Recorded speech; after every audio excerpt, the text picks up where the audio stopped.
Hi, my name is Rush Cloud9 and this is my basic champion guide Nidalee.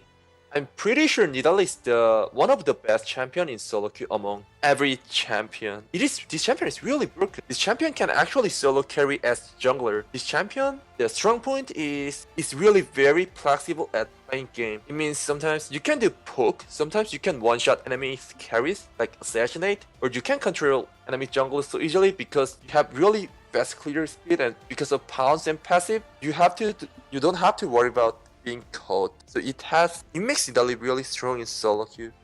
Jungle path is pretty meaningless to Nidalee because you have a lot of freedom on your path. You can do one level 2 gank or cheese invade to enemy jungle by pouncing dragon wall after finishing your first buff or first camp, or you can take crab really early, like after finishing 3 camps and recall, or just invade again. But about ganking, it is better for you to help laner who has C. Nidalee is the only jungler who doesn't have CC as jungler. You can throw spear while enemy laner is stunned or rooted if you laner his kill shot, and it must be free kill. As Nidalee's weak point is not having CC and being not tanky at all, makes her team fight or catching enemy very awkward on mid or late game. So it's better for your team to group as 5 and start sieging turrets to utilize your Q poke, zoning enemy with W trap, and killing with sustain. Actually, there's nothing to say about her mid or late game. If your game is going to even with Nidalee, it means you are going to lose the game. Nidalee is really broken in early game, so you have to obvious early game than mid or late game. So if that happens, I mean being even at mid game, maybe something is wrong with you or your teammate. So just focus on early game, and so if you fail to have advantage on early game, just try to siege turret S5.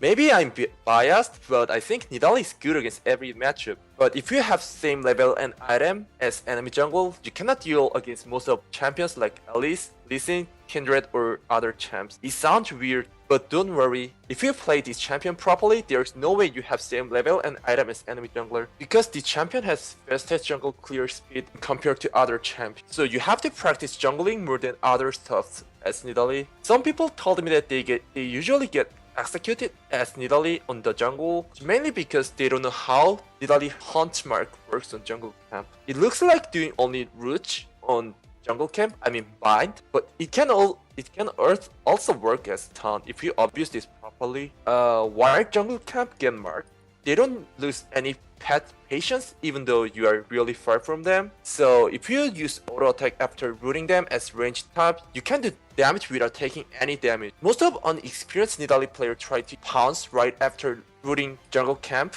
like after hitting Q, they use pounce just because they think it is most efficient to use pounce as soon as possible. But not like their thought. Nidalee's auto does almost same damage as pounce, so you don't have to jump right after hitting. So it's better for you to do some more autos while kiting back camp pounce after 3 or 4 auto. This tip is especially for killing red when it is first clear. Later on, it is easier to clear camps as Nidalee, so you can do whatever you want. Also, make sure to kill scattered crab as many as possible, because Nidalee is the best champion at killing crab. It gives you 70 gold now because it is patched, and it makes huge difference.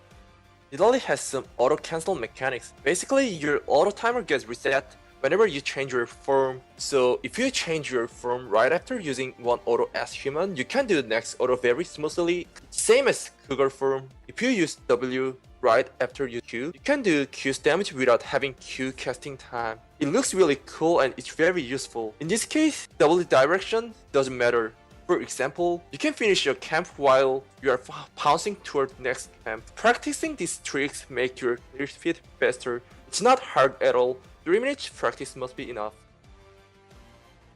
When I use Thunderlord build, it was kind of necessary to use flat armor on yellow, but after I use Strength of Ages, it is okay to use scaling hearth runes. It is considered as more efficient, and this is what I use these days. But if you are new at this champion, it is still good to take flat armor, because having flat armor when you do jungling can make you more healthier, more easy to clear. But if you have enough skill to play Nidalee jungle, it is better to use scaling hearth runes. I changed my Nidalee mastery these days. We noticed that Thunderlord is really inefficient and overrated keystone, so I moved to Strength of Ages, and this is what I use these days. This is common, so I don't need explanation, just do this. Some player prefer to start with Q at level 1 because it's simple to do, but I think you should start with W and level Q at 2 and E at 3 and max Q, E, W. When I use Thunderlord, I usually just build Road of Ages by 90% chance after Runic Echo, but these days I get some extra health from Mastery from Strength of Ages. It is okay for you to build other items after finish your Runic Echo. If you want to be more tankier and you wanna play more safe, you can still build Road of Ages. That's what other players do, but usually if I want to do more damage, I just build Morelos. It's really good. It feels really good because you can get 40% CDR at Oli and you have all your power spike, it's more cheaper, and you can still have same mana. Mana regen is really synergized well with Runic Echo, so I think it's good for you to try these items sometimes, and it worked out really well for me. And or if you wanna get some utility or Shin's proc, I think having Iceborne Gauntlet is really good if your enemy has some AD champions. Also, if enemy has a lot of AP champion, you can still build Abyssal Scepter early. It's kind of flexible, but what I want to say was you have more options than before because you can get more extra health from masteries. Thanks for watching my guide. Make sure to check out the rest at lolclass.com.